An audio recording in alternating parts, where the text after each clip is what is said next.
وَنُفِخَ فِي الصُّورِ فَإِذَا هُم مِّنَ الْأَجْدَاثِ إِلَىٰ رَبِّهِمْ يَنسِلُونَ۔ پھر ایک سور پھونکا جائے گا اور یکا یک یہ اپنے رب کے حضور پیش ہونے کے لیے اپنی قبروں سے نکل پڑیں گے۔ پہلے سور اور دوسرے سور کے درمیان کتنا زمانہ ہوگا، اس کے متعلق کوئی معلومات ہمیں حاصل نہیں ہیں۔ ہو سکتا ہے کہ یہ زمانہ سینکڑوں اور ہزاروں برس طویل ہو۔ حدیث میں حضرت ابو ہریرہ کی روایت ہے کہ حضور نے فرمایا، اسرافیل سور پر منہ رکھے عرش کی طرف دیکھ رہے ہیں اور منتظر ہیں کہ کب پھونک مارنے کا حکم ہوتا ہے۔ یہ سور 3 مرتبہ پھونکا جائے گا۔ پہلا نفخۃ الفزع، جو زمین اور آسمان کی ساری مخلوق کو سہما دے گا۔ دوسرا نفخۃ الصاعق، جسے سنتے ہی سب ہلاک ہو کر گر جائیں گے۔ پھر جب اللہ واحد صمد کے سوا کوئی باقی نہ رہے گا، زمین بدل کر کچھ سے کچھ کر دی جائے گی اور اسے عکازی بساط کی طرح ایسا سپاٹ کر دیا جائے گا کہ اس میں کوئی ذرا سی سلوٹ تک نہ رہے گی۔ پھر اللہ اپنی خلق کو بس ایک جھڑکی دے گا، جسے سنتے ہی ہر شخص جس جگہ مر کر گرا تھا اسی جگہ وہ اس بدلی ہوئی زمین پر اٹھ کھڑا ہوگا، اور یہی نفخۃ القیام لرب العالمین ہے۔ اسی مضمون کی تائید قرآن مجید کے بھی متعدد اشارات سے ہوتی ہے۔ قالوا يا ويلنا من بعثنا من مرقدنا هذا ما وعد الرحمن وصدق المرسلون۔ گھبرا کر کہیں گے، ارے یہ کس نے ہمیں ہماری خوابگاہ سے اٹھا کھڑا کیا؟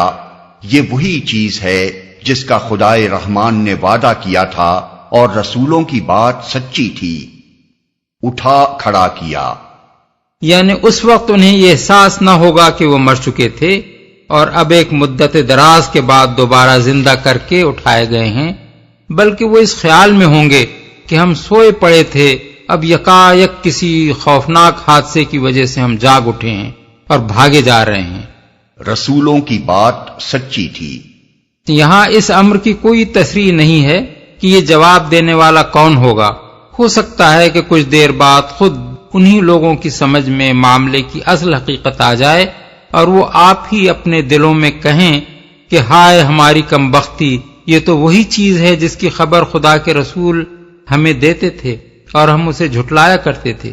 یہ بھی ہو سکتا ہے کہ اہل ایمان ان کی غلط فہمی رفع کریں اور ان کو بتائیں کہ یہ خواب سے بیداری نہیں بلکہ موت کے بعد دوسری زندگی ہے، اور یہ بھی ہو سکتا ہے کہ یہ جواب قیامت کا پورا ماحول ان کو دے رہا ہو یا فرشتے ان کو حقیقت حال سے مطلع کریں۔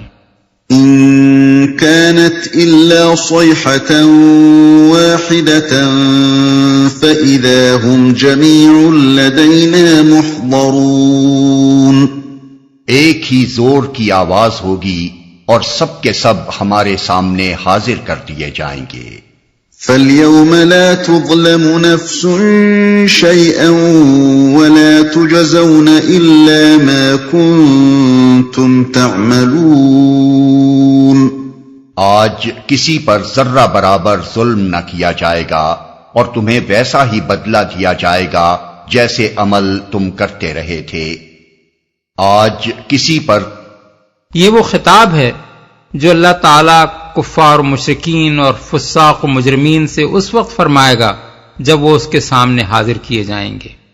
ان اصحاب الجنة اليوم في شغل فاكهون هم وازواجهم في ظلال على الارائك متكئون لهم فيها فاكهة ولهم ما يدعون سلام قولا من رب رحیم۔ آج جنتی لوگ مزے کرنے میں مشغول ہیں، وہ اور ان کی بیویاں گھنے سایوں میں ہیں، مسندوں پر تکیے لگائے ہوئے۔ ہر قسم کی لذیذ چیزیں کھانے پینے کو ان کے لیے وہاں موجود ہیں، جو کچھ وہ طلب کریں ان کے لیے حاضر ہے، رب رحیم کی طرف سے ان کو سلام کہا گیا ہے، مشغول ہیں۔ اس کلام کو سمجھنے کے لیے یہ بات ذہن نشین رہنی چاہیے کہ صالح اہل ایمان میدان حشر میں روک کر نہیں رکھے جائیں گے، بلکہ ابتدائی میں ان کو بلا حساب یا ہلکی حساب فہمی کے بعد جنت میں بھیج دیا جائے گا، کیونکہ ان کا ریکارڈ صاف ہوگا۔ انہیں دوران عدالت انتظار کی تکلیف دینے کی کوئی ضرورت نہ ہوگی، اس لیے اللہ تعالی میدان حشر میں جواب دہی کرنے والے مجرموں کو بتائے گا کہ دیکھو، جن صالح لوگوں کو تم دنیا میں بے وقوف سمجھ کر ان کا مذاق اڑاتے تھے، وہ اپنی عقل مندی کی بدولت آج جنت کے مزے لوٹ رہے ہیں، اور تم جو اپنے آپ کو بڑا زیرک و فرزانہ سمجھ رہے تھے، یہاں کھڑے اپنے جرائم کی جواب دہی کر رہے ہو۔ وَامْتَازُوا الْيَوْمَ أَيُّهَا الْمُجْرِمُونَ أَلَمْ أَعْهَدْ إِلَيْكُمْ يَا بَنِي آدَمَ أَلَّا تَعْبُدُوا الشَّيْطَانَ إِنَّهُ لَكُمْ عَدُوٌّ مُّبِينٌ وَأَنِ اعْبُدُونِي هَذَا صِرَاطٌ مُسْتَقِيمٌ۔ اور اے مجرموں، آج تم چھٹ کر الگ ہو جاؤ۔ آدم کے بچوں، کیا میں نے تم کو ہدایت نہ کی تھی کہ شیطان کی بندگی نہ کرو، وہ تمہارا کھلا دشمن ہے، اور میری ہی بندگی کرو، یہ سیدھا راستہ ہے۔ چھٹ کر الگ ہو جاؤ۔ اس کے دو مفہوم ہو سکتے ہیں، ایک یہ کہ مومنین صالحین سے الگ ہو جاؤ، کیونکہ دنیا میں چاہے تم ان کی قوم اور ان کے گنبے اور برادری کے لوگ رہے ہو، مگر یہاں اب تمہارا ان کا کوئی رشتہ باقی نہیں ہے۔ اور دوسرا مفہوم یہ ہے کہ تم آپس میں الگ الگ ہو جاؤ، اب تمہارا کوئی جتھا قائم نہیں رہ سکتا، تمہاری سب پارٹیاں توڑ دی گئیں، تمہارے تمام رشتے اور تعلقات کاٹ دیے گئے، تم میں سے ایک ایک شخص کو اب تنہا اپنی ذاتی حیثیت میں اپنے اعمال کی جواب دہی کرنی ہوگی۔ سیدھا راستہ ہے۔ یہاں پھر اللہ تعالیٰ نے عبادت کو اطاعت کے معنی میں استعمال فرمایا ہے۔ ہم اس سے پہلے تفہیم القرآن میں متعدد مقامات پر اس مضمون کی تشریح کر چکے ہیں۔ اس سلسلے میں وہ نفیس بحث بھی قابل ملاحظہ ہے جو اس آیت کی تشریح کرتے ہوئے امام رازی نے اپنی تفسیر کبیر میں فرمائی ہے۔ وہ لکھتے ہیں، لا تعبد الشیطان کے معنی ہیں لا تطیعوہ، اس کی اطاعت نہ کرو۔ اس کی دلیل یہ ہے کہ اس کو محض سجدہ کرنا ہی ممنوع نہیں ہے، بلکہ اس کی اطاعت کرنا اور اس کے حکم کی تابعداری کرنا بھی ممنوع ہے، لہذا طاعت عبادت ہے۔ اس کے بعد امام صاحب یہ سوال اٹھاتے ہیں کہ اگر عبادت بمعنی طاعت ہے تو کیا آیت اطیعوا اللہ واطیعوا الرسول واولی الامر منکم میں ہم کو رسول اور امراء کی عبادت کا حکم دیا گیا ہے؟ پھر اس سوال کا جواب وہ یہ دیتے ہیں کہ ان کی اطاعت جبکہ اللہ کے حکم سے ہو تو وہ اللہ ہی کی عبادت اور اسی کی اطاعت ہوگی۔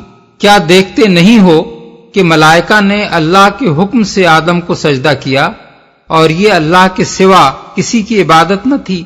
امراء کی طاعت ان کی عبادت صرف اس صورت میں ہوگی جبکہ ایسے معاملات میں ان کی اطاعت کی جائے جن میں اللہ نے ان کی اطاعت کا اذن نہیں دیا ہے۔ پھر فرماتے ہیں، اگر کوئی شخص تمہارے سامنے آئے اور تمہیں کسی چیز کا حکم دے تو دیکھو کہ اس کا یہ حکم اللہ کے حکم کے موافق ہے یا نہیں۔ موافق نہ ہو تو شیطان اس شخص کے ساتھ ہے۔ اگر اس حالت میں تم نے اس کی اطاعت کی تو تم نے اس کی اور اس کے شیطان کی عبادت کی۔ اسی طرح اگر تمہارا نفس تمہیں کسی کام کے کرنے پر اکسائے تو دیکھو کہ شرع کی روح سے وہ کام کرنے کی اجازت ہے یا نہیں۔ اجازت نہ ہو تو تمہارا نفس خود شیطان ہے یا شیطان اس کے ساتھ ہے۔ اگر تم نے اس کی پیروی کی تو تم اس کی عبادت کے مرتکب ہوئے۔ آگے چل کر وہ پھر فرماتے ہیں، مگر شیطان کی عبادت کے مراتب مختلف ہیں۔ کبھی ایسا ہوتا ہے کہ آدمی ایک کام کرتا ہے اور اس کے اعضاء کے ساتھ اس کی زبان بھی اس کی موافقت کرتی ہے اور دل بھی اس میں شریک ہوتا ہے، اور کبھی ایسا ہوتا ہے کہ اعضاء و جوارح سے تو آدمی ایک کام کرتا ہے مگر دل اور زبان اس کام میں شریک نہیں ہوتے۔ بعض لوگ ایک گناہ کا ارتکاب اس حال میں کرتے ہیں کہ دل ان کا اس پر راضی نہیں ہوتا، اور زبان ان کی اللہ سے مغفرت کر رہی ہوتی ہے، اور وہ اعتراف کرتے ہیں کہ ہم یہ برا کام کر رہے ہیں، یہ محض ظاہری اعضاء سے شیطان کی عبادت ہے۔ کچھ اور لوگ ایسے ہوتے ہیں جو ٹھنڈے دل سے جرم کرتے ہیں اور زبان سے بھی اپنے اس فعل پر خوشی و اطمینان کا اظہار کرتے ہیں۔ یہ ظاہر و باطن دونوں میں شیطان کے عابد ہیں۔ تفسیر کبیر جلد 7 صفحہ 103-104۔ وَلَقَدْ أَضَلَّ مِنكُمْ جِبِلًّا كَثِيرًا أَفَلَمْ تَكُونُوا تَعْقِلُونَ، مگر اس کے باوجود اس نے تم میں سے ایک گروہ کثیر کو گمراہ کر دیا، کیا تم عقل نہیں رکھتے تھے؟ یعنی اگر تم عقل سے محروم رکھے گئے ہوتے اور پھر اپنے رب کو چھوڑ کر اپنے دشمن کی بندگی کرتے تو تمہارے لیے عذر کی کوئی گنجائش تھی، لیکن تمہارے پاس تو خدا کی دی ہوئی عقل موجود تھی جس سے تم اپنی دنیا کے سارے کام چلا رہے تھے، اور تمہیں خدا نے اپنے پیغمبروں کے ذریعے سے متنبع بھی کر دیا تھا۔ اس پر بھی جب تم اپنے دشمن کے فریب میں آئے اور وہ تمہیں گمراہ کرنے میں کامیاب ہو گیا تو اپنی اس حماقت کی ذمہ داری سے تم کسی طرح بری نہیں ہو سکتے۔ هذه جهنم التي كنتم توعدون اصلوها اليوم بما كنتم تكفرون، یہ وہی جہنم ہے جس سے تم کو ڈرایا جاتا رہا تھا، جو کفر تم دنیا میں کرتے رہے ہو اس کی پاداش میں اب اس کا ایندھن بنو۔ اليوم نختم على أفواههم وتكلمنا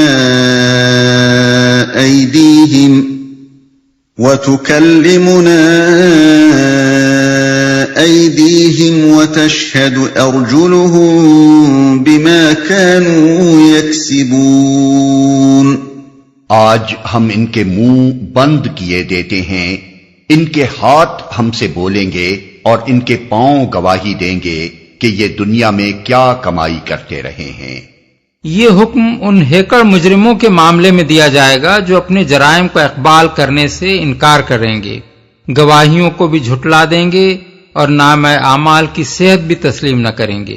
تب اللہ تعالی حکم دے گا کہ اچھا اپنی بکواس بند کرو اور دیکھو کہ تمہارے اپنے اعضائے بدن تمہارے کرتوتوں کی کیا رودات سناتے ہیں۔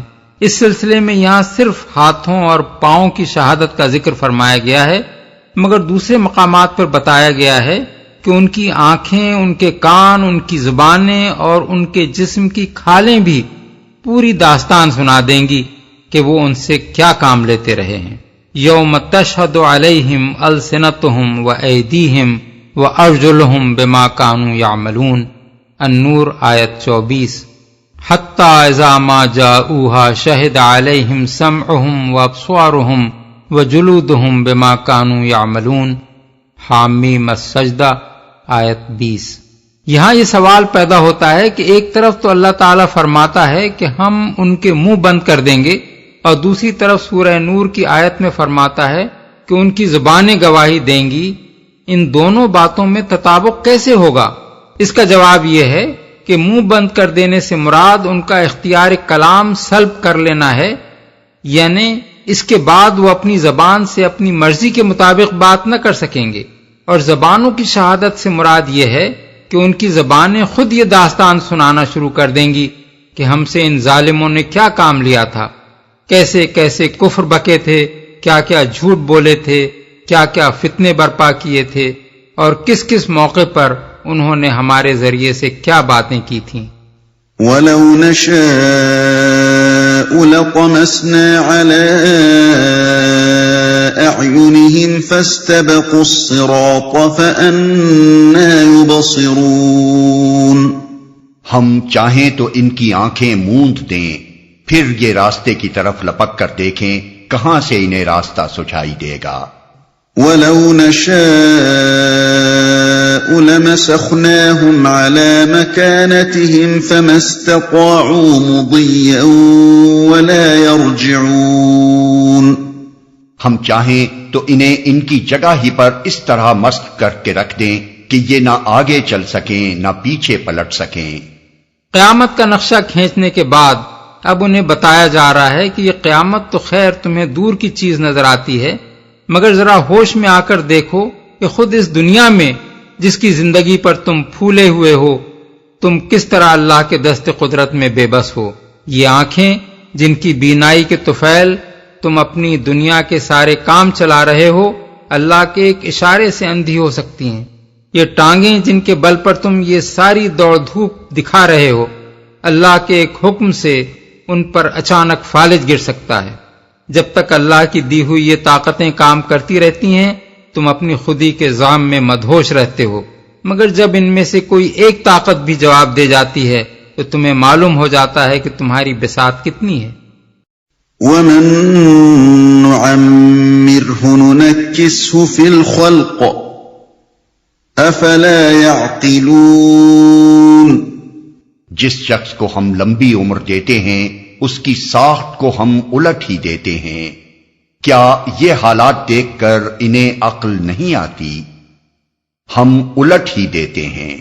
ساخت الٹ دینے سے مراد یہ ہے کہ اللہ تعالیٰ بڑھاپے میں آدمی کی حالت بچوں کی سی کر دیتا ہے، اسی طرح وہ چلنے پھرنے سے معذور ہوتا ہے، اسی طرح دوسرے اسے اٹھاتے بٹھاتے اور سہارا دے کر چلاتے ہیں، اسی طرح دوسرے اس کو کھلاتے پلاتے ہیں، اسی طرح وہ اپنے کپڑوں میں اور اپنے بستر پر رفع حاجت کرنے لگتا ہے، اسی طرح وہ ناسمجھی کی باتیں کرتا ہے جس پر لوگ ہنستے ہیں۔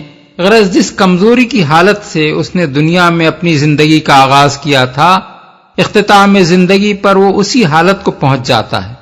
وَمَا عَلَّمْنَاهُ الشِّعْرَ وَمَا يَنبَغِي لَهُ إِنْ هُوَ إِلَّا ذِكْرٌ وَقُرْآنٌ مُبِينٌ لِيُنذِرَ مَن كَانَ حَيًّا وَيَحِقَّ الْقَوْلُ عَلَى الْكَافِرِينَ۔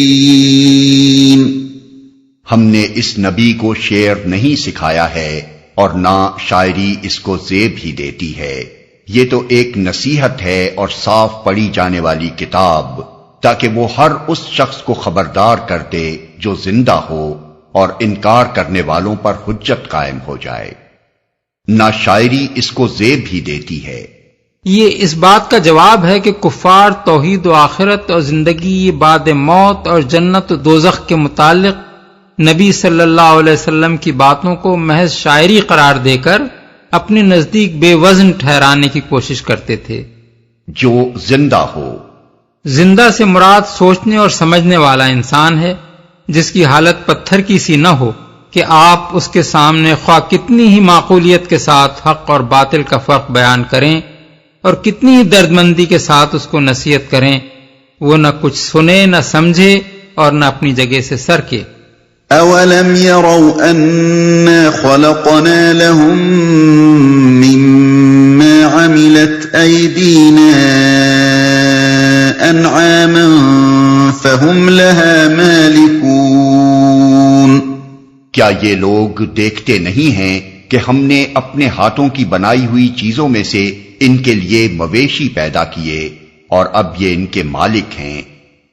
بنائی ہوئی چیزوں میں سے، ہاتھوں کا لفظ اللہ تعالیٰ کے لیے بطور استعارہ استعمال ہوا ہے، اس کے یہ معنی نہیں ہے کہ معاذ اللہ وہ ذات پاک جسم رکھتی ہے اور انسانوں کی طرح ہاتھوں سے کام کرتی ہے، بلکہ اس سے یہ احساس دلانا مقصود ہے کہ ان چیزوں کو اللہ تعالیٰ نے خود بنایا ہے، ان کی تخلیق میں کسی دوسرے کا ذرہ برابر دخل نہیں ہے۔ وَذَلَّلْنَاهَا لَهُمْ فَمِنْهَا رَكُوبُهُمْ وَمِنْهَا يَأْكُلُونَ وَلَهُمْ فِيهَا مَنَافِعُ وَمَشَارِبُ أَفَلَا يَشْكُرُونَ۔ ہم نے انہیں اس طرح ان کے بس میں کر دیا ہے کہ ان میں سے کسی پر یہ سوار ہوتے ہیں، کسی کا یہ گوشت کھاتے ہیں، اور ان کے اندر ان کے لیے طرح طرح کے فوائد اور مشروبات ہیں، پھر کیا یہ شکر گزار نہیں ہوتے؟ نعمت کو منعم کے سوا کسی اور کا عطیہ سمجھنا، اس پر کسی اور کا احسان مند ہونا اور منعم کے سوا کسی اور سے نعمت پانے کی امید رکھنا یا نعمت طلب کرنا، یہ سب کفران نعمت۔ اسی طرح یہ بھی کفران نعمت ہے کہ آدمی منعم کی دی ہوئی نعمت کو اس کی رضا کے خلاف استعمال کرے. لہذا ایک مشرک اور کافر اور منافق اور فاسق انسان محض زبان سے شکر کے الفاظ ادا کر کے خدا کا شاکر بندہ قرار نہیں پا سکتا. کفار مکہ اس بات کے منکر نہ تھے کہ ان جانوروں کو خدا نے پیدا کیا ہے. ان میں سے کوئی بھی یہ نہیں کہتا تھا کہ ان کے پیدا کرنے میں دوسرے معبودوں کا کوئی دخل ہے، مگر یہ سب کچھ ماننے کے باوجود جب وہ خدا کی دی ہوئی نعمتوں پر اپنے معبودوں کے شکریہ بجا لاتے اور ان کے آگے نظریں اور نیازیں پیش کرتے اور ان سے مزید نعمتوں کی دعائیں مانگتے اور ان کے لیے قربانیاں کرتے تھے، تو خدا کے لیے ان کا زبانی شکر بالکل بے معنی ہو جاتا تھا. اسی بنا پر اللہ تعالیٰ ان کو کافر نعمت اور احسان فراموش قرار دے رہا ہے. وَاتَّخَذُوا مِن دُونِ اللَّهِ آلِهَةً لَعَلَّهُمْ يُنصَرُونَ لَا يَسْتَطِيعُونَ نَصْرَهُمْ وَهُمْ لَهُمْ جُندٌ مُحْضَرُونَ. یہ سب کچھ ہوتے ہوئے انہوں نے اللہ کے سوا دوسرے خدا بنا لیے ہیں اور یہ امید رکھتے ہیں کہ ان کی مدد کی جائے گی. وہ ان کی کوئی مدد نہیں کر سکتے، بلکہ یہ لوگ الٹے ان کے لیے حاضر باش لشکر بنے ہوئے ہیں. یعنی وہ جھوٹے معبود بیچارے خود اپنی بقا اور اپنی حفاظت اور اپنی ضروریات کے لیے ان عبادت گزاروں کے محتاج ہیں. ان کے لشکر نہ ہوں تو ان غریبوں کی خدائی ایک دن نہ چلے. یہ ان کے حاضر باش غلام بنے ہوئے ہیں، یہ ان کی بارگاہیں بنا اور سجا رہے ہیں، یہ ان کے لیے پروپیگنڈا کرتے پھرتے ہیں، یہ خلق خدا کو ان کا گرویدہ بناتے ہیں، یہ ان کی حمایت میں لڑتے اور جھگڑتے ہیں، تب کہیں ان کی خدائی چلتی ہے، ورنہ ان کا کوئی پوچھنے والا بھی نہ ہو. وہ اصلی خدا نہیں ہے، کوئی اس کو مانے یا نہ مانے. وہ اپنے زور پر آپ ساری کائنات کی فرما روائی کر رہا ہے. فَلَا يَحْزُنكَ قَوْلُهُمْ إِنَّا نَعْلَمُ مَا يُسِرُّونَ وَمَا يُعْلِنُونَ. اچھا، جو باتیں یہ بنا رہے ہیں وہ تمہیں رنجیدہ نہ کریں، ان کی چھپی اور کھلی سب باتوں کو ہم جانتے ہیں. خطاب ہے نبی صلی اللہ علیہ وسلم سے، اور کھلی اور چھپی باتوں کا اشارہ اس طرف ہے کہ کفار مکہ کے وہ بڑے بڑے سردار جو آپ کے خلاف جھوٹ کے طوفان اٹھا رہے تھے، وہ اپنے دلوں میں جانتے اور اپنی نجی محفلوں میں مانتے تھے کہ نبی صلی اللہ علیہ وسلم پر جو الزامات وہ لگا رہے ہیں وہ سراسر بے اصل ہیں. وہ لوگوں کو آپ کے خلاف بدگمان کرنے کے لیے آپ کو شاعر، کاہن، ساحر، مجنون اور نہ معلوم کیا کیا کہتے تھے، مگر خود ان کے ضمیر اس بات کے قائل تھے اور آپس میں وہ ایک دوسرے کے سامنے اقرار کرتے تھے کہ یہ سب جھوٹی باتیں ہیں جو محض آپ کی دعوت کو نیچا دکھانے کے لیے وہ گھڑ رہے ہیں. اسی لیے اللہ تعالیٰ اپنے نبی سے فرماتا ہے کہ ان لوگوں کی بیہودہ باتوں پر رنجیدہ نہ ہو. سچائی کا مقابلہ جھوٹ سے کرنے والے آخر کار اس دنیا میں بھی ناکام ہوں گے اور آخرت میں بھی اپنا برا انجام دیکھ لیں گے. أَوَلَمْ يَرَ الْإِنسَانُ أَنَّا خَلَقْنَاهُ مِن نُّطْفَةٍ فَإِذَا هُوَ خَصِيمٌ مُّبِينٌ. کیا انسان دیکھتا نہیں ہے کہ ہم نے اسے نطفے سے پیدا کیا اور پھر وہ صریح جھگڑالو بن کر کھڑا ہو گیا. کیا اب کفار کے اس سوال کا استدلالی جواب دیا جا رہا ہے جو آیت 48 میں نقل کیا گیا تھا. ان کا یہ سوال کہ قیامت کی دھمکی کب پوری ہوگی کچھ اس غرض کے لیے نہ تھا کہ وہ قیامت کے آنے کی تاریخ معلوم کرنا چاہتے تھے، بلکہ اس بنا پر تھا کہ وہ مرنے کے بعد انسانوں کے دوبارہ اٹھائے جانے کو بعید از امکان بلکہ بعید از عقل سمجھتے تھے. اسی لیے ان کے سوال کے جواب میں امکان آخرت کے دلائل ارشاد ہو رہے ہیں. ابن عباس، قتادہ اور سعید بن جبیر کی روایات سے معلوم ہوتا ہے کہ اس موقع پر کفار مکہ کے سرداروں میں سے ایک شخص قبرستان سے کسی مردے کی ایک بوسیدہ ہڈی لیے ہوئے آ گیا اور اس نے نبی صلی اللہ علیہ وسلم کے سامنے اسے توڑ کر اور اس کے منتشر اجزاء ہوا میں اڑا کر آپ سے کہا، اے محمد، تم کہتے ہو کہ مردے پھر زندہ کر کے اٹھائے جائیں گے؟ بتاؤ ان بوسیدہ ہڈیوں کو کون زندہ کرے گا؟ اس کا جواب فوراً ان آیات کی صورت میں دیا گیا۔ جھگڑالو بن کر کھڑا ہو گیا، یعنی وہ نطفہ جس میں محض ایک ابتدائی جرثومہ حیات کے سوا کچھ نہ تھا، اس کو ترقی دے کر ہم نے اس حد تک پہنچایا کہ وہ نہ صرف جانوروں کی طرح چلنے پھرنے اور کھانے پینے لگا، بلکہ اس سے بھی آگے بڑھ کر اس میں شعور و تعقل اور بحث و استدلال اور تقریر و خطابت کی وہ قابلیتیں پیدا ہو گئیں جو کسی حیوان کو نصیب نہیں ہیں، حتیٰ کہ اب وہ اپنے خالق کے بھی منہ آنے لگا ہے۔ وضرب لنا مثلا ونسي خلقه قال من يحيي العظام وهي رميم۔ اب وہ ہم پر مثالیں چسپاں کرتا ہے اور اپنی پیدائش کو بھول جاتا ہے، کہتا ہے کون ان ہڈیوں کو زندہ کرے گا جبکہ یہ بوسیدہ ہو چکی ہوں۔ اب وہ ہم پر مثالیں چسپاں کرتا ہے، یعنی ہمیں مخلوقات کی طرح عاجز سمجھتا ہے اور یہ خیال کرتا ہے کہ جس طرح انسان کسی مردے کو زندہ نہیں کر سکتا اسی طرح ہم بھی نہیں کر سکتے، اور اپنی پیدائش کو بھول جاتا ہے، یعنی یہ بات بھول جاتا ہے کہ ہم نے بے جان مادے سے وہ ابتدائی جرثومہ حیات پیدا کیا جو اس کا ذریعہ تخلیق بنا، اور پھر اس جرثومے کو پرورش کر کے اسے یہاں تک بڑھا لائے کہ آج وہ ہمارے سامنے باتیں چھانٹنے کے قابل ہوا ہے۔ قل يحييها الذي أنشأها أول مرة وهو بكل خلق عليم۔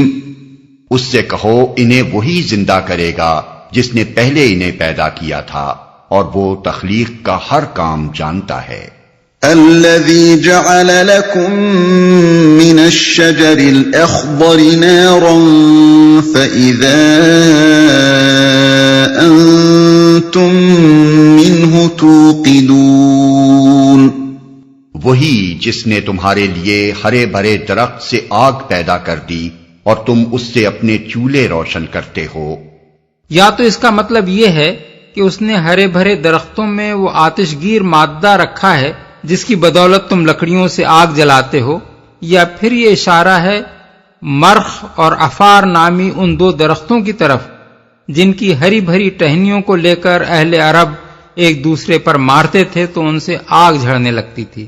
قدیم زمانے میں عرب کے بدو آگ جلانے کے لیے یہی چقماق استعمال کیا کرتے تھے، اور ممکن ہے آج بھی کرتے ہوں۔ أَوَلَيْسَ الَّذِي خَلَقَ السَّمَاوَاتِ وَالْأَرْضَ بِقَادِرٍ عَلَىٰ أَن يَخْلُقَ مِثْلَهُم بَلَىٰ وَهُوَ الْخَلَّاقُ الْعَلِيمُ۔ کیا وہ جس نے آسمانوں اور زمین کو پیدا کیا اس پر قادر نہیں ہے کہ ان جیسوں کو پیدا کر سکے؟ کیوں نہیں، جبکہ وہ ماہر خلاق ہے۔ انما امره اذا اراد شيئا ان يقول له كن فيكون۔ وہ تو جب کسی چیز کا ارادہ کرتا ہے تو اس کا کام بس یہ ہے کہ اسے حکم دے کہ ہو جا، اور وہ ہو جاتی ہے۔ فسبحان الذي بيده ملكوت كل شيء وإليه ترجعون۔ پاک ہے وہ جس کے ہاتھ میں ہر چیز کا مکمل اقتدار ہے، اور اسی کی طرف تم پلٹائے جانے والے ہو۔